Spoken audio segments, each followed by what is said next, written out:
Because I'm Sandie Shaw, I don't trust anybody. Nobody. There's about 3 people, 4 people that I trust implicitly. I think I trust most Evelyn Taylor, business manager, and her husband, and Adam, because he's gorgeous anyway, and my mum and dad. When I was a little girl, I always had big dreams. I always wanted to be either a model or a singer or an actress or a famous artist or somebody in the limelight. My best subjects at school were things like literature and art and things. So obviously I wanted to go in that field. And I tried to get into art school when I was 15. And they said they wanted to have some GCEs, although they would accept me when I got a couple. So I waited and I got a couple of GCEs. Then I went to go to the art school, but before the term started, I got fed up with waiting. I used to like singing. Now, I did it with my friends, but I was a bit embarrassed about it all. You know, I only did it to please them. That I was terribly bored and wanted more out of life and didn't know how to go about it or what to do. I didn't think I had a chance to do anything.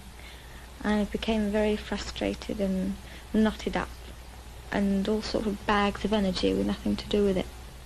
I remember once it was in a dance hall and there was this group on and there was the most terrible singer singing.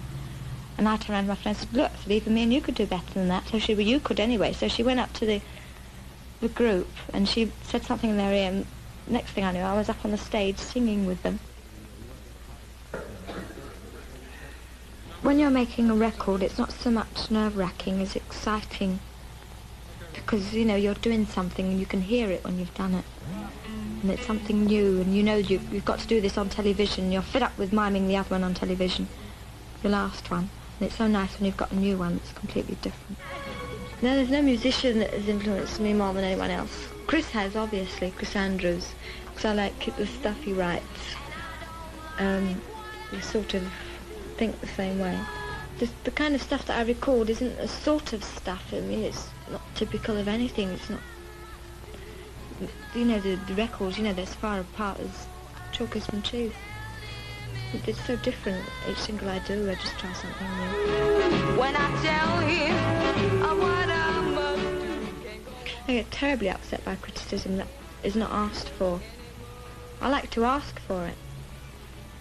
Because I want to know, you know.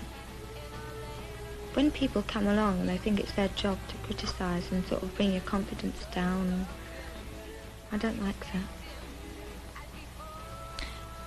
I would like to find a man that I was completely satisfied with, get married and have 5 children.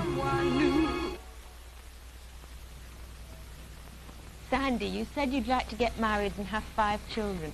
Does this mean that secretly you'd quite like to give up the business? No, I don't really want to give up this business. I just want I want something stable in life. So you'd like to be a working mother, in other words, go on still singing songs? And have No. If I was married, I just wouldn't work so much.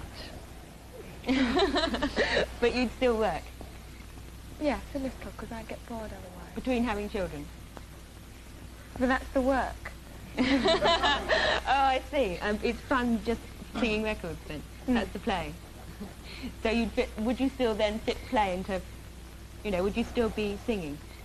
Oh, yes, of course. That's if you like it. But I've never met anybody, so the situation has never arose, I think.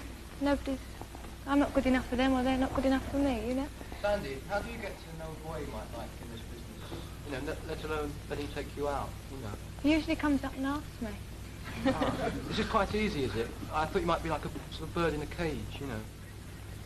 No. You're surrounded by sort of... When it's obvious that he's attracted to me and I'm attracted to him, you know. Yeah, I see. Sandie, right at the beginning of that little lot, you just said... Oh, not Paul Jones. No, not Paul. You said you didn't trust anybody. And I could... Did you say because you're Sandie Shaw? What I mean is, did you trust people before? Well, before I was very sheltered. I never met many people, but now I meet so many people that you have to put them in sections. You mean you don't trust people you meet in this business? No. But you did trust people before? Yes, well, where any big money is concerned, in any big business, you can't trust anyone because there's so much at stake. I mean, not only in show business. Sorry. When you go back to Dagenham, how do you get on with your friends there? Are they shy of you, or are you shy of them, or is it just the same as it was before? Well, really, I only had one real friend, and she's not shy because she's seen me in all sorts of circumstances.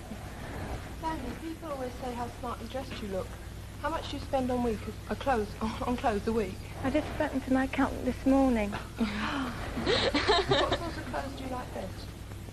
I'm not really all that mad about clothes. I know it sounds silly. I mean, I had an argument with the accountant this morning. He said that I was mad about clothes, and I said I was just mad. Have you got a special style or designer that you like? No, really. I just walk along and I see something that I might like and I just go in and buy it. But sometimes I go for months without seeing anything. Getting back to your music, Sandie, don't you think you're going to become stereotyped if you continue with the same composer, Chris Andrews? Well, do you find any similarity between all my records? I think quite a few of them sound the same, but don't you think, you know, after a few more months or so, if you have the same composer? Well, I like Chris's stuff, and he changes so much, too. I mean, he doesn't stay the same. His mood changes, and he matures himself, and his character becomes more full, and with his character, his songs become more full. Don't you think there's a definite Sandie Shaw sound, though? Yes, sort of high-pitched screech. When Chris writes a number for you, does he go from his own and write it, and then present it to you to record? Or does he, in fact, consult you first so that you can work through it together? Sometimes he does, but usually he goes away, and it's funny, and he comes back with a song that's completely in the frame of mind that I'm thinking at the time. Complete coincidence. Do you ever get ideas yourself? I've written one song myself. I love that truth of someone new, and I don't like what I